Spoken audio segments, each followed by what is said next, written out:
തീയതിയിൽ കോർത്തിണക്കിയാലല്ലാതെ തീയതി എന്ന ആശയം തന്നെ പ്രയോജനപ്പെടില്ലാത്ത വിധം ഈ മനുഷ്യർക്ക് അല്ലാഹു അവന്റെ സംവിധാനത്തിലൂടെ തന്നെ നിർണയിച്ചു തന്ന ഒരു തീയതിയുടെ മാത്രം പ്രതിനിധികളാണ് നമ്മൾ പുറത്തിറങ്ങിക്കഴിഞ്ഞാൽ ഇന്ന് നോമ്പിനാചരിക്കുന്ന ധാരാളം ആളുകളുണ്ട്. നമ്മുടെ കുടുംബത്തിലുമൊക്കെയുണ്ട്.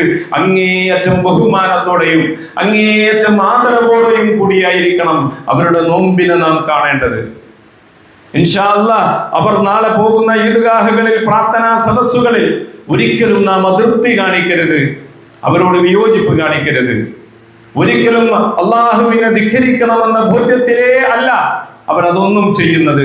അറിവില്ലായ്മ മാത്രമാണ്, അതല്ലെങ്കിൽ യഥാർത്ഥ അറിവ് വന്നെത്താത്തത് കൊണ്ട് മാത്രമാണ്. അതുകൊണ്ട് തീർച്ചയായും നാം നമ്മുടെ സന്തോഷത്തിലായിരിക്കെ തന്നെ നമ്മുടെ സന്തോഷം മറ്റൊരാളുടെയും ആനന്ദത്തെ കെടുത്തുന്നില്ല എന്ന് നാം നിരന്തരമായി ഉറപ്പാക്കേണ്ടതുണ്ട്. നമുക്ക് നമ്മുടെ കുടുംബങ്ങളെ സന്ദർശിക്കാം.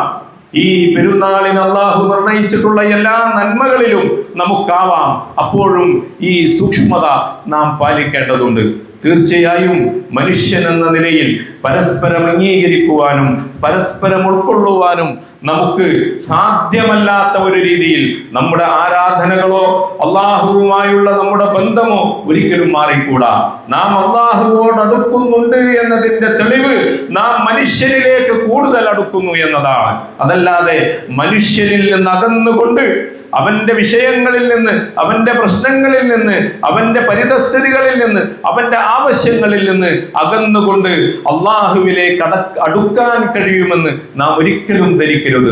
നമ്മളാലാകും വിധം നമ്മുടെ പരിസരങ്ങളിലേക്ക്, നമ്മുടെ അയൽപ്പക്കങ്ങളിലേക്ക്, അവരുടെ ആവശ്യങ്ങളിലേക്ക്, അവരുടെ പ്രശ്നങ്ങളിലേക്ക്, അവരുടെ വിഷയങ്ങളിലേക്ക്, അവരുടെ സമാധാനത്തിലേക്ക്, അവരുടെ അസമാധാനത്തിലേക്ക്, അവരുടെ സന്തോഷത്തിലേക്ക്, അവരുടെ ദുഃഖത്തിലേക്ക് ഒക്കെ നമുക്ക് ഇറങ്ങിച്ചെല്ലാൻ കഴിയേണ്ടതുണ്ട്. അങ്ങനെ ഇറങ്ങിച്ചെല്ലാൻ കഴിയും വിധം റമളാനിൽ നിന്ന് അള്ളാഹു നമ്മെ തുറന്നു വിട്ടിരിക്കുകയാണ്. പലർക്കും ആയുസ്സിന്റെ ഈ ദൈർഘ്യമില്ലാതെ റമളാനിൽ തന്നെ പിരിഞ്ഞു പോകേണ്ടി വന്നു.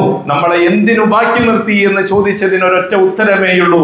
ഈ റമളാനിന്റെ പ്രകാശത്തെ, ദിവ്യമായ ഈ ചൈതന്യത്തെ നാം ജീവിക്കുന്ന ചുറ്റുപാടിലേക്ക് പ്രകാശിപ്പിക്കുവാൻ വേണ്ടി മാത്രമാണ് നമുക്ക് വീണ്ടും ആയുസ് നൽകിയിട്ടുള്ളത് എന്ന് നാം തിരിച്ചറിയുക. ആ അനുഗ്രഹത്തിന്റെ പേരിൽ അള്ളാഹുവിനെ ധാരാളമായി തക്ബീർ ചെയ്യുക.